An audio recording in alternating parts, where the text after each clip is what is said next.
आज हम करेंगे शब्द रूप। संख्यावाची शब्द रूप कौन से होते हैं जिसमें गिनती का बोध हो। तो एक जो वन होता है, एक शब्द रूप किस प्रकार से चलेगा, केवल एक वचन में, पुल्लिंग, स्त्रीलिंग, नपुंसकलिंग इकट्ठा होगा। ये पुल्लिंग में क्या होगा, ये भी प्रथमा से सप्तमी तक होता है। पुल्लिंग में प्रथमा में एक आएगा, एक है। ये तीनों लिंगों में सेम चलेगा। द्वितीय एकम आएगा, तीनों लिंगों में सेम चलेगा। तृतीया भी, तृतीया में एकेन आएगा, ये भी तीनों लिंगों में सेम चलेगा। चतुर्थी एकस्मयी, ये भी तीनों लिंगों में सेम। पंचमी एकस्मात, एकस्मात एकस्मात एकस्मात, ये ऐसे लर्न होगा। एकस्य एकस्य एकस्य, एकस्मिन एकस्मिन एकस्मिन, ये केवल पुल्लिंग के लिए है। पुल्लिंग के लिए देख लिया कैसे होगा।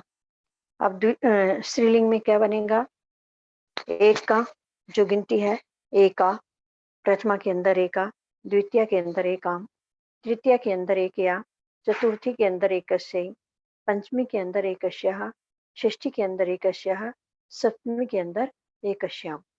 तो ये तीनों लिंगों में तीनों वचनों में सेम चलेगा।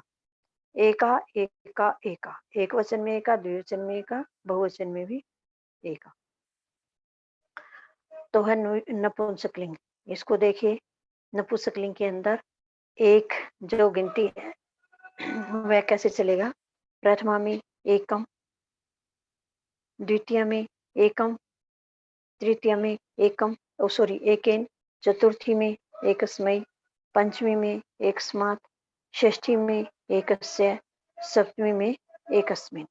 ये नपुंसकलिंग में ऐसे चलेगा। अब है द्विवचन। द्वि केवल द्विवचन में चलेगा। द्वि जो शब्द रूप है, गिनती है, यह कैसे होगी, पुल्लिंग में क्या बनेगा, ये केवल द्विवचन में चलेगा। प्रथमा के अंदर द्वौ, द्वितीय के अंदर द्वौ,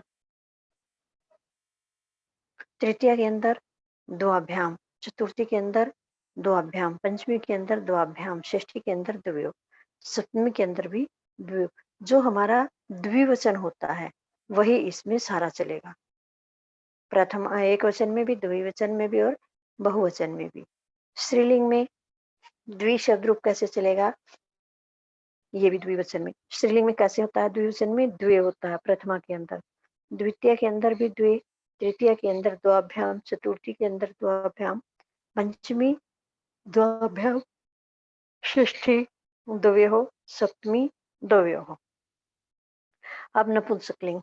नपुंसकलिंग में प्रथमा द्वितीय अलग है, द्वे द्वे, प्रथमा द्वे, द्वितीय द्वे, उसके बाद तृतीय से लेकर पंचमी तक द्वाभ्याम द्वाभ्याम द्वाभ्याम, षष्ठी और सप्तमी के अंदर आएगा द्वयोः। बिल्कुल इजी है ये। अब आगे त्रिशब्द रूप है जो केवल बहुवचन में चलेगा। त्रिशब्द रूप किस में चलेगा, बहुवचन में। प्रथमा के अंदर त्रय, पुल्लिंग के अंदर, पुल्लिंग में प्रथमा त्रय, द्वितीय त्रीन, तृतीय त्रिभी, ये बहुवचन में चलता है। ऐसे ऐसे ही सारा होगा। चतुर्थी में त्रिभ्य, पंचमी में त्रिभ्य, षष्ठी में त्रयाणाम, सप्तमी में त्रिषु। स्त्रीलिंग में कैसे बनेगा ये, स्त्रीलिंग में भी केवल बहुवचन में चलेगा। प्रथमा त्रिश्रः, द्वितीय त्रिश्रः, तृतीय त्रिश्रिभिः, चतुर्थी त्रिश्रभः, त्रिशर्भ्यः, पंचमी त्रिशर्भ्यः, षष्ठी त्रिशृणाम, डबल री आ गया, त्रिश्रीणाम लंबा आ गया, ये री डबल है, और सप्तमी त्रिश्रीषु। नपुंसकलिंग में त्रि का कैसे बनेगा, प्रथमा त्रीणि, द्वितीय त्रीणि, तृतीय त्रिभिः, चतुर्थी त्रिभ्यः, पंचमी त्रिभ्यः, षष्ठी त्रयाणाम, सप्तमी त्रिषु। अब चतुर कैसे बनेगा? ये भी केवल बहुवचन में होगा। पुल्लिंग में प्रथमा में क्या बनेगा इसका? चत्वारः, द्वितीय में चतुरः, तृतीय में चतुर्भी, चतुर्थी में चतुर्भ्यः, पंचमी में चतुर्भ्यः, षष्ठी में चतुर्णाम, सप्तमी में चतुर्षु। और ये जो चत्वार है ये स्त्रीलिंग में कैसे बनेगा? प्रथमा में चतस्रः, द्वितीय में चतस्रः, तृतीय में चतस्रिभिः, चतुर्थी में चतस्रिभ्यः, पंचमी में चतस्रिभ्यः, षष्ठी में चतस्रॄणाम, डबल री बोलना पड़ेगा इसे, षष्ठी में चतस्रॄणाम, सप्तमी में चतस्रिषु। फिर है नपुंसकलिंग में। नपुंसकलिंग में कैसे होगा? प्रथमा में चत्वारी, द्वितीय में चत्वारी, तृतीय में चतुर्भी, चतुर्थी में चतुर्भ्यः, पंचमी चतुर्भ्यः, षष्ठी चतुर्णाम, सप्तमी चतुर्षु। तो ये मैं बोल के आपको दिखा रही हूँ कि आपको बोलने आ जाएंगे। री वगैरह के कारण कुछ मात्राएं ये डबल री आदि ऐसे होते हैं कि आपको बोलने में थोड़ी कंफ्यूजन होती है, तो ध्यान से सुनते रहना कैसे किनको बोला जाता है। अब संख्यावाची शब्द रूप 1 से 4 तक तीनों लिंगों में भिन्न भिन्न होते हैं। 1 से 4 तीनों लिंगों में भिन्न भिन्न हो गए हैं। पुल्लिंग में अलग है, स्त्रीलिंग में अलग है और नपुंसकलिंग में अलग है। पुल्लिंग में तो जैसे त्रय का था, पुल्लिंग में तो त्रय होता है, स्त्रीलिंग में त्रिश्र होता है और नपुंसकलिंग में त्रीणि होता है। यहाँ क्या है? किंतु 5 से 10 तक तीनों लिंगों में एक जैसे होते हैं। तीनों लिंगों में एक जैसे होंगे।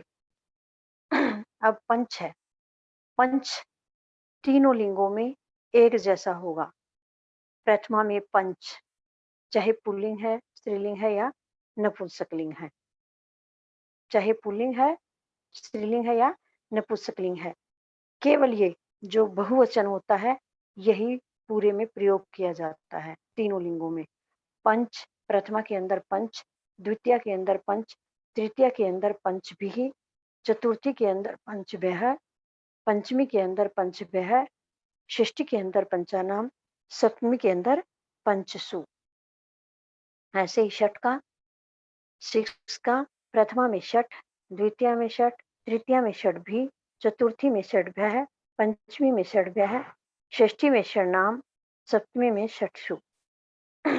और सप्त का, प्रथमा में सप्त, द्वितीय में सप्त, तृतीय में सप्तभी, चतुर्थी में सप्तभ्यः, पंचमी में सप्तभ्यः, षष्ठी में सप्तानाम, षष्ठी में सप्तानाम, सप्तमी में सप्तसु। अब अष्ट का देखिए, अष्टन का, प्रथमा में अष्ट, द्वितीय में अष्ट, तृतीय में अष्टभी, चतुर्थी में अष्टभ्य, पंचमी में अष्टभ्य, षष्ठी में अष्टानाम, सप्तमी में अष्टसु। तीनों लिंगों में ये 10 तक सेम चलेंगे। पुल्लिंग में भी यही आएगा, स्त्रीलिंग में भी और नपुंसकलिंग में भी। नवन का देखिए, प्रथमा में 9, द्वितीय में 9, तृतीय में 9 भी, चतुर्थी में 9 भ्य, पंचमी में 9 भ्य, षष्ठी में नवानाम, सप्तमी में नवसु। 10 का देखिए फिर, प्रथमा में 10, द्वितीय में 10, तृतीय में 10 भी, चतुर्थी में 10 भ्य, पंचमी में 10 भ्य, षष्ठी में दशानाम और सप्तमी में दशसु। ये बनेंगे आपके पंच से लेकर 5 से लेकर 10 तक, यानी पंचम से लेकर दशम तक शब्द रूप। अभी हमारे यहाँ पर हो गए शब्द रूप खत्म। इसके बाद हमने करनी है गिनती, और ये गिनती आपने पिछले साल की होगी। 50 तक तो शायद की होगी, नहीं 30 तक की होगी।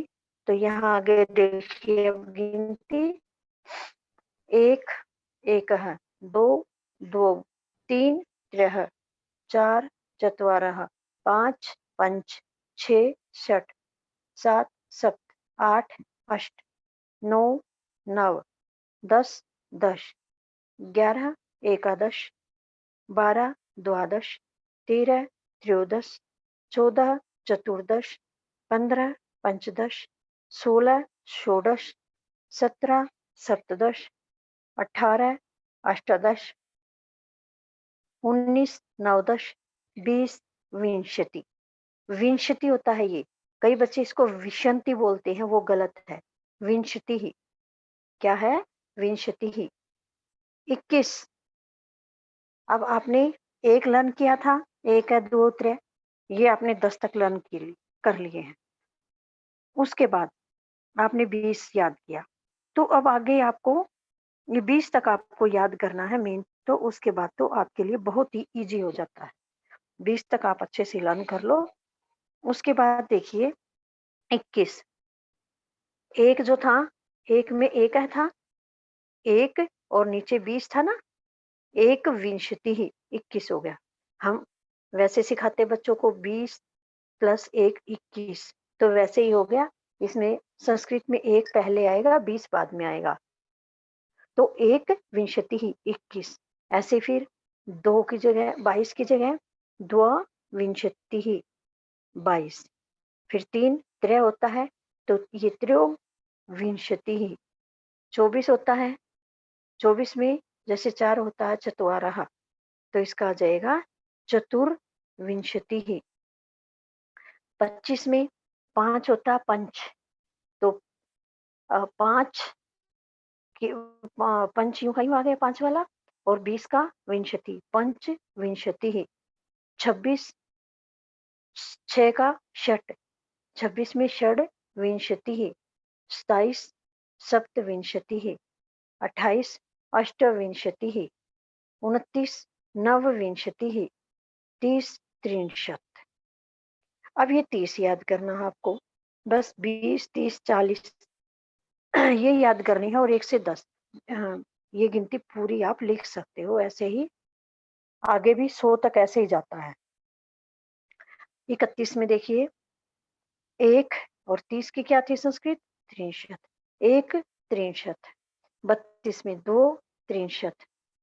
33 में त्रयस्त्रिंशत। 34 में चतुस्त्रिंशत। 35 में पंचत्रिंशत। 36 में षट्त्रिंशत। 37 में सप्तत्रिंशत। 38 में अष्टत्रिंशत। 39 में नवत्रिंशत। 40 में चत्वारिंशत। 40 को क्या कहते हैं? चत्वारिंशत, यानी 40। अब 40 को हमने पढ़ लिया। अब वैसे ही जैसे पीछे हमने पढ़े हैं, बोले हैं, वैसे ही ये चलेगा। 1 चत्वारिंश 41, 2 चत्वारिंशत 42, त्रिचत्वारिंशत 43, चतुश्चत्वारिंशत 44, पंच चत्वारिंशत 45, षट चत्वारिंशत 46, सप्त चत्वारिंशत 47, अष्ट चत्वारिंशत 48, नव चत्वारिंशत 49, 50 50 होगी गिनती। अब इसमें आपको मैंने बताया है 1 से 10 तक मेन लर्न करनी है, फिर 20 तक मान के चलो आपको लर्न करनी है। उसके बाद 30 40 50 60 70 80 90 ये आपको नीचे नीचे वाले लर्न करने हैं। उसको लर्न करने के बाद बस आपको उनके साथ एक है दो उतरे ये वाली लाइन जो है आपने लर्न की है, ये अक्षर आपको लगाने हैं, तो आपकी पूरी गिनती लिखी जाएगी, आपको लर्न हो जाएगी। अब यहाँ तक आपकी गिनती भी कंप्लीट हो गई है, शब्द रूप भी कंप्लीट हो गए हैं। तो इसके बैक एक्सरसाइज आपको करनी है। यहाँ तक आपको शब्द रूप ये गिनती वगैरह भी लर्न करनी है सारी, और जो बैक एक्सरसाइज पीडीएफ आपके पास आ जाएगी वो भी आपको लर्न करनी है और अपनी बुक में फील करनी है। तो अब मैं आपसे डिस्कस करूंगी, जिस बच्चे का भी नाम बोला जाएगा